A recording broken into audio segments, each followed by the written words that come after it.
பிறையை பார்த்து நோன்பு பிடிக்கிறேன், பிறையை பார்த்து நோன்பு விடணுங்கிறது தான் இது நாள் வரையில் நாங்கள் கேள்விப்பட்டிருக்கிறோம்.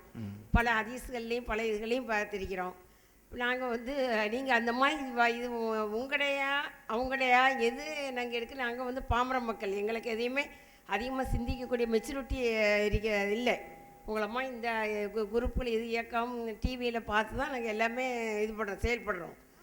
அதனால் நீங்கள் விவாதம் வந்தால் ஜெயினுல்லாதி உங்களோட விவாதத்துக்கு வருவீங்களா? சரி சரி, பதில் சொல்லிடுறேன் இன்ஷா அல்லாஹ். அவ்வளோதான். கேள்வி வேறு இருக்கா? கேள்வி முடிந்ததா இன்னும் இருக்கிறதா? சரி, நான் பதில் சொல்லிடுறேன். அவங்க என்ன கேட்குறாங்கண்டா, நாங்கள் காலம் காலமாக பிறைய கண்ணால் பார்த்து தானே செஞ்சிட்ருக்குறோம். காலம் காலமாக வரக்கூடிய அந்த வழிமுறை நீங்கள் மாற்றி சொல்கிறீங்க. அப்படி மாற்றி சொல்லும் போது எங்களுக்கு மத்தியில் குழப்பம் ஏற்படுகிறது. அப்போ அறிஞர் பிஜியோடு நீங்கள் விவாதம் பண்ண வேண்டியதானே அப்படின்னு கேட்குறாங்க. அழகான கேள்வி. முதல்ல நீங்கள் விளங்கிக் கொள்ளணும், இந்த காலம் காலமாக பின்பற்றி வருகிற அந்த சித்தாந்தம் என்பதே இஸ்லாத்தில் முதல்ல இல்லை. ஏன்னா அல்லாஹ் குர்ஆனில் சொல்கிறான், நபி அந்த மக்கள்கிட்ட போய் நீங்கள் சத்தியத்தை சொல்லும் பொழுது அவங்க என்ன பதில் சொல்கிறாங்க? நீங்கள் சொல்லுக்கு அந்த ஹக்கை நாங்கள் ஏற்றுக்கொள்ள மாட்டோம், மாறாக எங்களுடைய முன்னோர்களும் எங்களுடைய மூதாதையர்களும் எதில் நடந்தாங்களோ அதில் தான் நாங்கள் நடப்போம் என்று இந்த மக்கள் சொல்கிறாங்க. அவர்கள் அறியாத மக்களாகவும் ஒன்றும் விளங்காமல் இருந்தாலுமே அவர்கள் பின்பற்றுவார்கள் என்று அல்லாஹ் கேட்குறான். அப்போ மார்க்க விஷயத்தை பொறுத்தவரையிலே காலங்காலமாக கடைபிடித்து வருவது என்கிற நிலைப்பாடு முதல்ல இஸ்லாத்தில் இல்லைங்க. நபிகள் நாயகம் ஸல்லல்லாஹு அலைஹி வஸல்லம் அவர்கள் மக்காவில் இந்த சத்தியத்தை எடுத்து சொன்ன நேரத்தில் இதே பதிலை தான் அந்த மக்கள் சொன்னாங்க.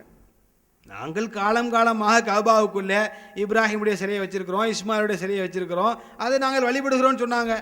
அதைத்தான் ரசூலா தப்புன்னு சொன்னாங்க. அதைத்தான் ரசூலா என்ன செஞ்சாங்க? தப்பு என்று சொன்னார்கள்.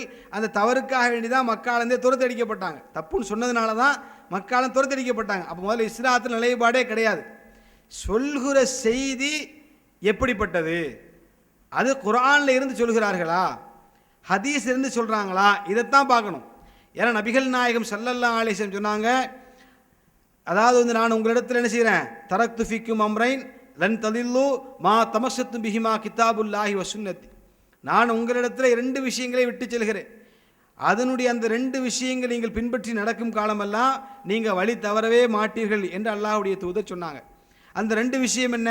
கிதாபுல்லா, அல்லாஹுடைய வேதம், வ சுன்னத்தி, என்னுடைய நடைமுறை என்று சொன்னாங்க.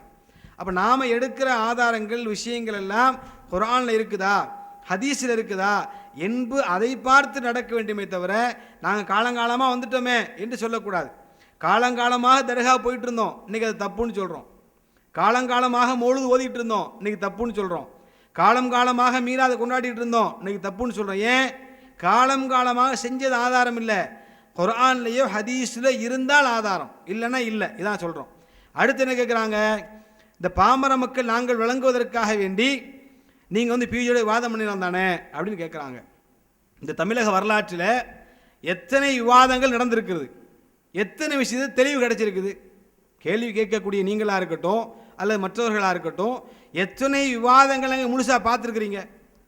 நீங்கள் சொல்லக்கூடிய குறிப்பிட்ட அந்த அறிஞர் எத்தனை பேரோட விவாதம் பண்ணியிருக்கிறாரு, எல்லாத்தையும் நீங்கள் பார்த்து விளக்கப்பட்டுட்டீங்களா? அப்போ விவாதம் என்பதே முதல்ல அது சரியா தப்பான்றதுக்கு முன்னாடி அந்த நடக்கிற நிகழ்வை நீங்கள் பார்த்தீங்கன்னா நீங்களே வேணான்றுவீங்க. முஸ்லீம்கள் மத்தியில் எவ்வாறு நடந்து கொள்ள வேண்டுமோ அந்த நடைமுறைகள் முற்றிலும் புறக்கணிக்கப்படுகிற ஒரு சபை உண்டென்றால் அது விவாத சபை. ஏன்னா பல விவாத சபைகளிலே கலந்து கொண்ட அனுபவம் எங்களுக்கு இருக்கிறது. என்ன சொல்லுவார்கள்?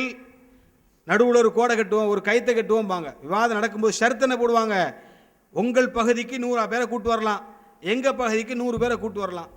2 பேருக்கு மத்தியில் ஒரு பெரிய கோட்டை கிழிச்சிருவோம் அல்லது ஒரு கைத்தை கட்டிடுவோம். இங்கே உள்ள மக்கள் அங்கே வரக்கூடாது, அங்கே உள்ள மக்கள் இங்கே வரக்கூடாது. உணவு ஏற்பாடு பண்ணுவோம், எங்கள் உணவுகளை உங்களுக்கு தரமாட்டோம், உங்கள் உணவு எங்களுக்கு தரக்கூடாது. இங்கே உள்ளவங்க அங்கே பேசக்கூடாது, அங்கே உள்ள இங்கே இதெல்லாம் என்னது? விவாதத்துடைய ஷர்த். இந்த 2 பேர் யார் நினைக்கிறீங்க? 2 பேர் முஸ்லீம். அல்லாஹ் குர்ஆன் சொல்றான், இன்னமல் முஃமினூன இஹ்வத்துன், மூமீன்கள் அனைவரும் சகோதரர்கள் சொல்றானே. அந்த 2 சகோதரர்களுக்கு மத்தியில் ஒரு கோட்டை போட்டு பிரிக்கிறதா இந்த விவாத களம். ஒரு மூமீனுடைய உணவு இன்னொரு மூமீனுக்கு ஹலால், எப்போ அவன் அனுமதித்தா. உன்னுடைய உணவை தின்பதற்கு அதிக தகுதி படைத்தவன் உன்னுடைய மூமின் சகோதரன். நபிகள் நாயகம் ஸல்லல்லாஹு அலைஹி வஸல்லம் சொன்னாங்க.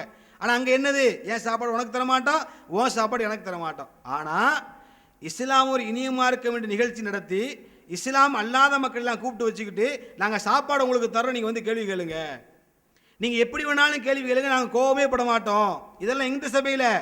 மாற்று மத சபையில். இது குர்ஆனுக்கு நேர் மாறுபட்டதா இல்லையா?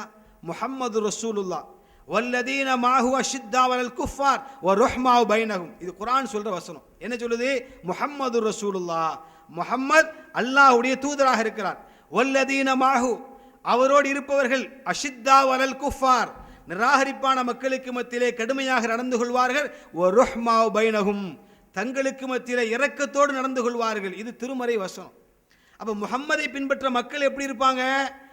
இறை விசுவாசிகள் மத்தியில் இணக்கமாக இருப்பாங்க, இரக்கத்தோடு இருப்பாங்க. விசுவாசம் அல்லாத நிராகரிப்பான மக்களுக்கு மத்தியிலே கடுமையாக நடப்பாங்க. ஆனால் இவங்க நிலைப்பாடு என்ன? முஸ்லீமை பார்த்தா சலாம் சொல்ல மாட்டாங்க, காஃபிரை பார்த்தா சிரிச்சிட்டு சோத்த போடுவாங்க. அப்போ இதல்ல இஸ்லாமின் நிலைப்பாடு. இப்படி ஒரு விவாத களத்தை இஸ்லாம் நடத்தலை. அடுத்ததுங்க, இஸ்லாத்தை நிலைநாட்டுவதற்கு இந்த நீங்கள் குறிப்பிட்ட அறிஞரோட பேசித்தான் இஸ்லாம் நிலை வரணும் என்று நிலை அல்லாஹ் வைக்க தெரிஞ்சுக்கிறங்க. நீங்கள் சொல்கிற அந்த அறிஞரை வச்சு தான் அவரோட விவாதம் பண்ணி ஜெயிச்சா மட்டும்தான் இஸ்லாத்தை நிலைநாட்ட முடியும் என்ற ஒரு இழிவான நிலையை அல்லாஹ் கண்டிப்பாக வைக்கிற. அல்லாஹ் பாதுகாக்கட்டும்.